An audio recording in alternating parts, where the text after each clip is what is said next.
y simplemente quería decirte que muchas gracias por darnos la oportunidad de hacer esta pequeña entrevista hoy.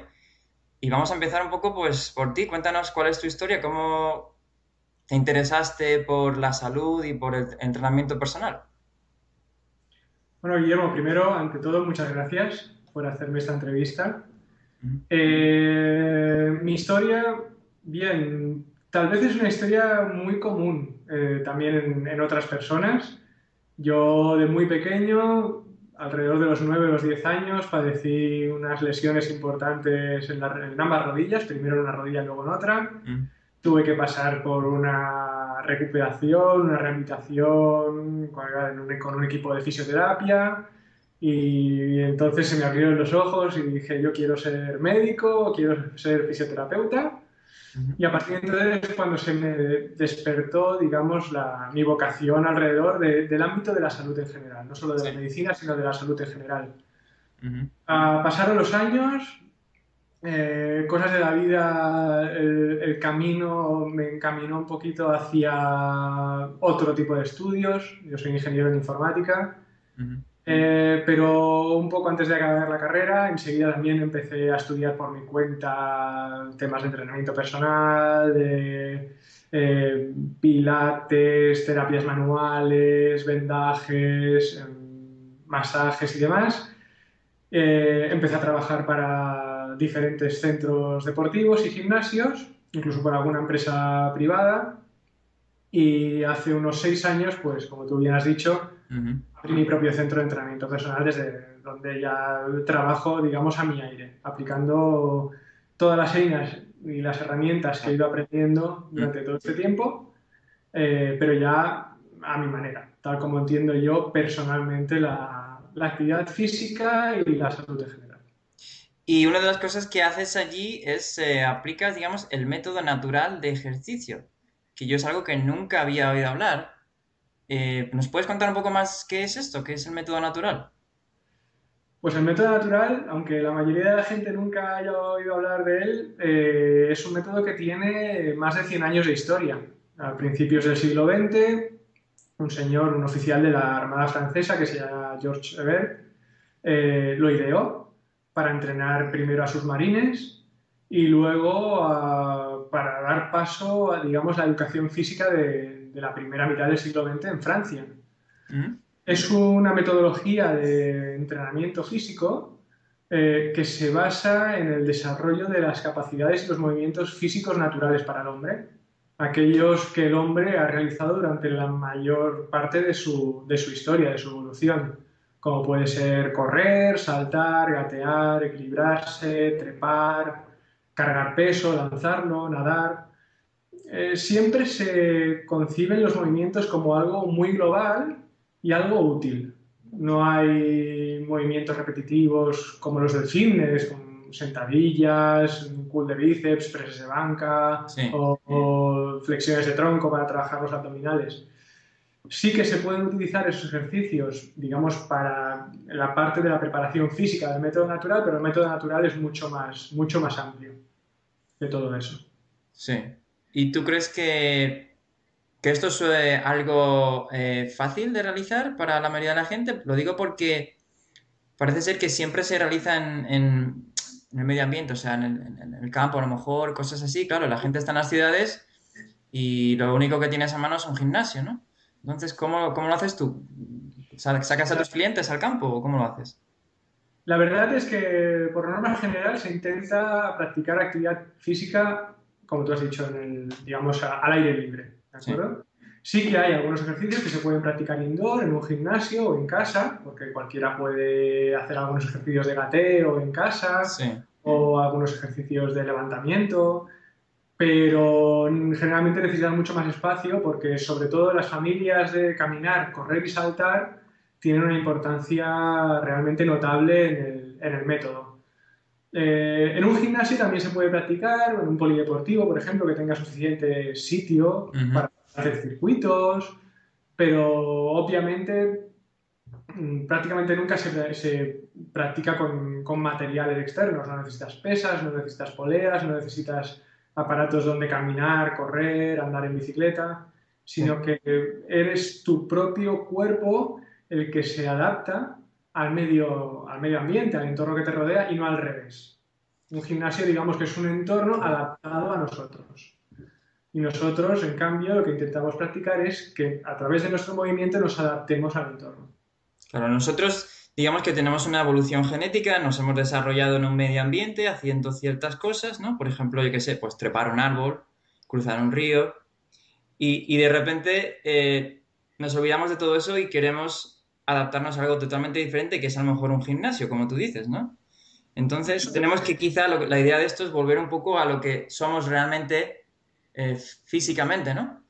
Y más global, y en teoría esto pues nos da muchos más beneficios que a lo mejor el tema de los gimnasios. ¿Podrías comentar un poco cuál es tu opinión en cuanto a el tema de ir a los gimnasios para desarrollarse físicamente? Que sí que tiene beneficios, pero por lo que tú nos dices, puede ser que no sea exactamente lo que nuestro cuerpo necesita. Tú has dicho una cosa muy interesante que es, digamos, esa naturaleza intrínseca que nosotros tenemos por movernos de una manera. Y realmente la seguimos teniendo, solo hace falta mirar a un niño. Un niño no va al gimnasio, generalmente no le dejan ni entrar a las salas de fitness, y ya desde bien pequeños, ya sea en un parque o ya sea en casa, se quiere subir por todas partes, quiere saltar, quiere trepar, se arrastra por el suelo, lo coge todo, lo tira todo. Lo que pasa es que nosotros y nuestra cultura vamos limitando todo ese movimiento y lo vamos encorsetando en unas normas que acaban llevándonos a un deporte, en algunos casos y en la mayoría de los casos al gimnasio. Todo esto para la gente que se mueve, porque claro, también hay una gran parte de gente que ya Sí, opta por no moverse, sí, que digamos la metemos en el cajón del sedentarismo y la dejamos ahí apartada un momento. sí. Entonces de lo que se trata no es tanto en pensar que tendríamos que recuperar la actividad física o el movimiento de nuestros ancestros, no, no, la nuestra propia, la nuestra que de niños ya teníamos y que de alguna u otra forma se nos ha acabado limitando o normalizando, imponiéndonos especialmente esas normas, esos límites. Mm. El ejercicio físico en el gimnasio tiene sus cosas positivas. Básicamente, la más positiva que tiene es que, aunque te muevas de una manera bastante limitada, te estás moviendo. Te estás haciendo algo, al menos. Eso ya es muy bueno. Claro. ¿Vale? Lo que pasa que las posibilidades de movimiento del cuerpo humano son muchísimo más vastas que las que se pueden practicar en un gimnasio. Eso por un lado. Entonces, digamos, estás delimitando demasiado el potencial real de movimiento que tú tienes. Y por otro lado, la repetición, los movimientos repetitivos, Ujú. sobre todo cuando se practican a una intensidad muy alta y durante mucho tiempo, pueden conllevar incluso problemas de salud. Muchas de las lesiones que se suelen padecer a un ciudadano de a pie son lesiones acumulativas. Simplemente porque a lo mejor una articulación siempre está trabajando en el mismo rango articular, Claro. o un músculo está, digamos, repitiendo la misma acción demasiadas veces y acumula mucha tensión. Si los músculos y las articulaciones se movieran en su rango real de movimiento, pero en el máximo posible, esas lesiones acumulativas seguramente bajarían bastante. No se darían tan a menudo. Que ese es el problema, que lo que tú dices que ciertos movimientos los repetimos demasiado. Por ejemplo, la mayoría de nosotros pues estamos demasiado tiempo a lo mejor enfrente de un ordenador, ¿no? Entonces siempre son movimientos que repites, ¿no? Y siempre son los mismos músculos los que estás activando. O cuando vas al gimnasio haces los mismos ejercicios. O, por ejemplo, es lo que quería preguntarte también, el tema del cardio, que es, digamos, es la otra forma de ejercicio más popular en nuestra sociedad. Está ir al gimnasio o luego están los que les gusta ir a correr, ¿no?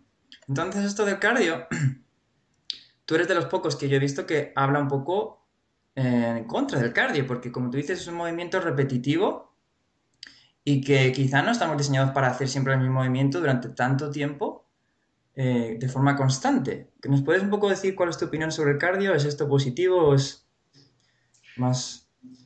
El cardio, sobre todo lo que más critico, no solo yo, sino Sí. algunos más, es lo que algunos llamamos el cardio crónico, Mm. que es el que se suele practicar encima de una bicicleta, o de una cinta o de una elíptica, o la gente que corre o sale en bicicleta por las ciudades.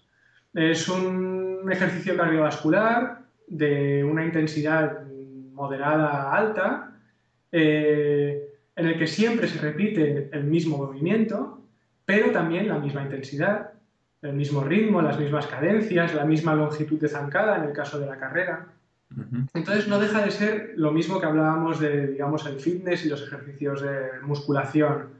Ejercicios repetitivos que estresan de una manera muy concreta a nuestro cuerpo, y no solo a nivel motriz, en el aparato locomotor, sino a nivel del sistema nervioso o a nivel del aparato cardiorrespiratorio. Siempre son ejercicios repetitivos que lo que acaban consiguiendo es que el cuerpo no reciba prácticamente ningún estímulo. O que si nosotros queremos seguir estimulando al cuerpo, el único factor que podemos variar es la intensidad. Entonces siempre tenemos que correr más rato o más rápido. Sí, Pero prácticamente a nivel de complejidad no hay ninguna variación. claro. En el caso de correr, por ejemplo, esto cambia cuando nosotros nos vamos a correr a la montaña, cuando hay cambios Claro. en el nivel, en el tipo de camino, tienes que sortear unas ramas, unas piedras, bajas, subes, a lo mejor una subida es muy larga, entonces tienes que caminar, tienes que meterte por senderos muy estrechos, vete a saber. Pero hay una variedad que lo que hace es que tanto el gesto como la intensidad y otros factores de la actividad física vayan variando. Claro, Este ejercicio cardiovascular es muy interesante. Digamos que el que es menos interesante para el desarrollo de nuestras capacidades físicas es el cardio crónico, que es el cardio típico del que se ve pues, en el paseo marítimo. Correr en línea recta, prácticamente sin necesidad ni de prestar atención a la carrera.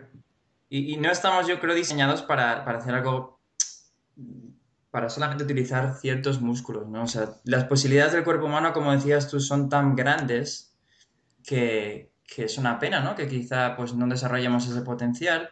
Y luego, pues también yo he escuchado incluso que no solamente a nivel, por ejemplo, de articulaciones, gente que tiene problemas de rodillas cuando están corriendo durante años, sino que incluso el cuerpo pues desarrolla adaptaciones, ¿no? A nivel del corazón que quizás no sean las más positivas, porque siempre si tu cuerpo se adapta siempre al mismo ritmo, a la misma intensidad, luego cuando tengas un cambio y necesites a lo mejor tener un pico de potencia para algo, pues el cuerpo sufre, el corazón sufre, ¿no?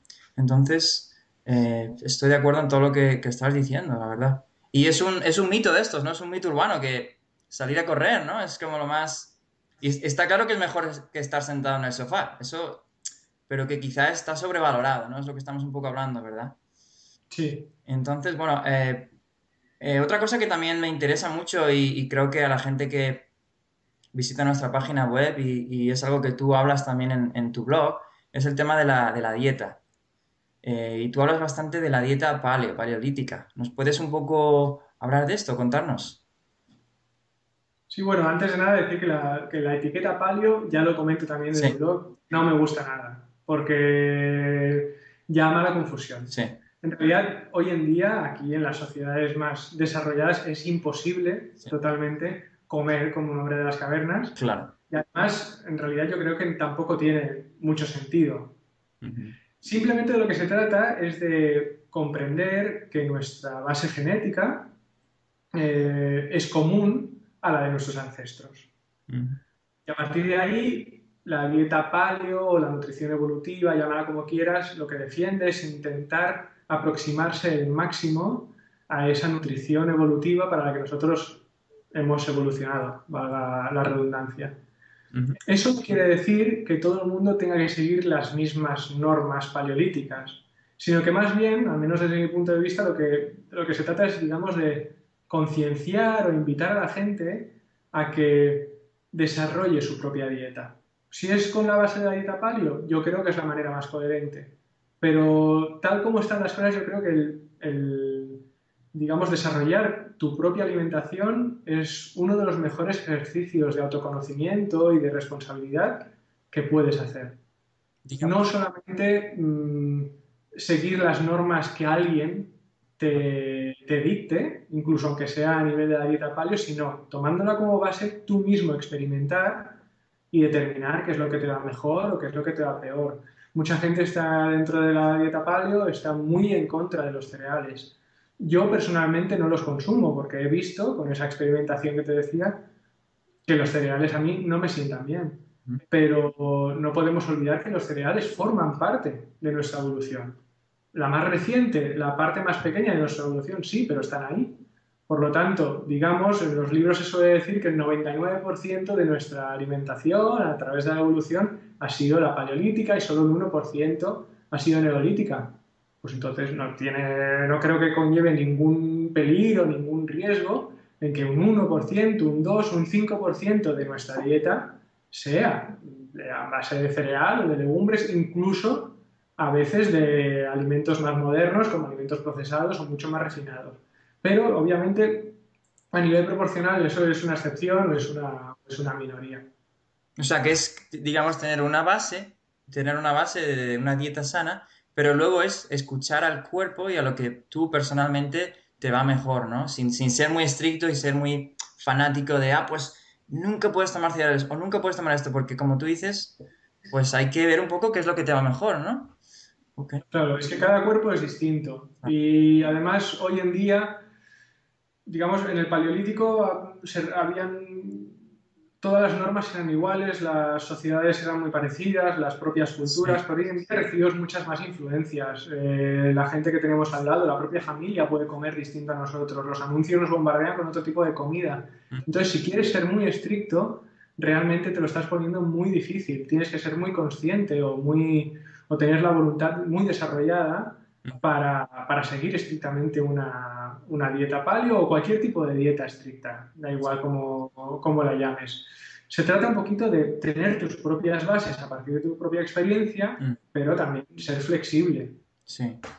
Y hablando un poco de conciencia a la hora de comer, que tú has mencionado eso, también en tu blog hablas de el término inglés mindfulness, me parece que utilizas, ¿no? Un poco que tiene que ver con el tema del cuerpo y la mente, la unión y todo eso, cómo influye en la salud. ¿Qué nos puedes contar? ¿Qué es esto del mindfulness? Bueno, el mindfulness simplemente es la práctica de la conciencia o de la atención plena. A mí me gusta decir o explicar que uno, el cuerpo, por narices, siempre lo tiene aquí. El cuerpo no se puede marchar a otro sitio ni vivir otro momento que no sea el presente. Sí. Generalmente es la mente la que siempre está en otros lugares y en otros momentos, ya sean del pasado o del futuro. Mm. Mindfulness es la experiencia de la presencia, de esa unión cuerpo-mente. Es como decirle a la mente, no, no, ahora tú vas a estar aquí y ahora con el cuerpo. Y es cuando se forma lo que yo conozco y algunos también como el body-mind o el cuerpo-mente. Sí. Esa unión realmente indivisible que, digamos, te ofrece una conciencia muy plena de la realidad. ¿Y crees que eso tiene beneficios no solo a la hora de la vida, digamos, de la práctica de la vida, sino también a nivel de salud? Sí, por supuesto. Tanto cuando estamos comiendo como cuando nos estamos moviendo, cuando nos relacionamos con los demás. Eh, la realidad plena solo puedes vivirla cuando cuerpo y mente Mm. están unidos. Mm. Ok. Pues hemos cubierto muchas cosas, desde la dieta, un poco el ejercicio y quería un poco cerrar la entrevista preguntándote qué es lo que tú crees que son los principios más importantes. Si, por ejemplo, una persona que no tiene ningún problema, ninguna enfermedad, ¿no? En el momento presente, te pregunta, oye, Robert, ¿qué puedo hacer yo para mejorar mi salud? ¿Tú qué le dirías? Hombre, yo suelo dividir la salud y el bienestar, digamos, en tres partes. Una, el propio cuerpo, otra, la mente, tanto a nivel de pensamientos y emociones, y la tercera, pues digamos, es la unión, que antes decíamos que es el cuerpo-mente, ¿no? Sí. Por lo tanto, le invitaría a trabajar en los tres frentes. Primero desde el cuerpo, utilizando lo que yo conozco como la coherencia natural o la coherencia evolutiva, que es intentar darle al cuerpo, desde un punto de vista fisiológico, aquello para lo que ha evolucionado, pero teniendo en cuenta que hoy nuestra sociedad, nuestra cultura es muy diferente a cómo ha sido durante la mayor parte de nuestra evolución. Sí. ¿Qué quiere decir? Pues lo que decíamos un poquito antes, que la base de la dieta sea coherente con los alimentos que mayoritariamente hemos comido durante toda nuestra historia, que la manera de movernos o de practicar actividad física también respete esos movimientos naturales del ser humano, Ujú. que la persona incluso sincronice su vida con el ciclo circadiano, es decir, que duerma de noche y que viva de día. Eso es muy Yo importante. conozco más de uno que es un poco vampiro. Sí, hay gente que lo lleva muy bien, eso es lo de siempre. Siempre habrán personas que tendrán una capacidad de adaptación para hacer las cosas diferente, Sí, eh, que si les va bien es muy respetable, pero la mayoría de la gente no es sí. así. Y haciendo estos cambios a nivel fisiológico, a nivel corporal, ya notan muchas mejorías en su salud. Ujú. Por otro lado, no menos importante o incluso más, está la gestión de los pensamientos y las emociones. Hay que hacer cosas que nos gusten, que nos apasionen. No podemos castigarnos a pasar la mayor parte del tiempo haciendo cosas que realmente no queremos hacer. La ansiedad y la depresión, resumiéndolo mucho, mucho, mucho, Sí. mucho, son procesos acumulativos de pasar mucho tiempo haciendo cosas que realmente no queremos hacer. Ujú. Los motivos son muy variados, porque nos han educado para ello, porque estamos pretendiendo constantemente ser personas que realmente no somos, siempre queremos agradar a los demás o hacer lo que creemos que los demás esperan de nosotros, y eso siempre nos lleva a hacer algo que no queremos hacer. Es muy importante guardar, aunque sean unos minutos del día, hacer algo que nos apasione, que nos emocione de verdad y positivamente, no negativamente. Y lo último, pues tal vez la parte más importante de todas sea esa, el encontrar, digamos, una serenidad, una tranquilidad, una paz interior que conecte cuerpo y mente, que nos lleve al momento presente. La mayoría de los problemas que tenemos, por no decir casi todos, eh, no están aquí y ahora, sino que los crea nuestra mente o los interpreta nuestra mente desde el pasado o hacia el futuro. Pero en realidad, cuando uno se siente aquí, a pesar de que incluso alguien de la familia tenga alguna dolencia, no le estén a punto de, o creamos que no le están a punto de despedir del trabajo, todo eso son miedos, prejuicios, sufrimientos mentales, a los que nosotros les vamos dando vueltas, nos vamos retroalimentando y estamos padeciendo un sufrimiento que en realidad no es real, no está aquí y ahora. Lo que está claro es que la mente tiene mucho poder sobre la materia, ¿no? Y eso se ve también en la salud. Está claro. Pues Robert, muchísimas gracias. Me ha encantado de todo lo que has hablado, es súper interesante. Y solamente me quedo con ganas de hablar más. O sea que si hay ocasión de hacer otra entrevista, pues yo encantado.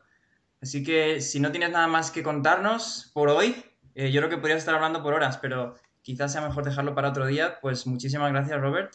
Y un abrazo y bueno, pues que disfrutes el fin de semana ahí en Barcelona. Muchas gracias, igualmente, y bueno, gracias por darme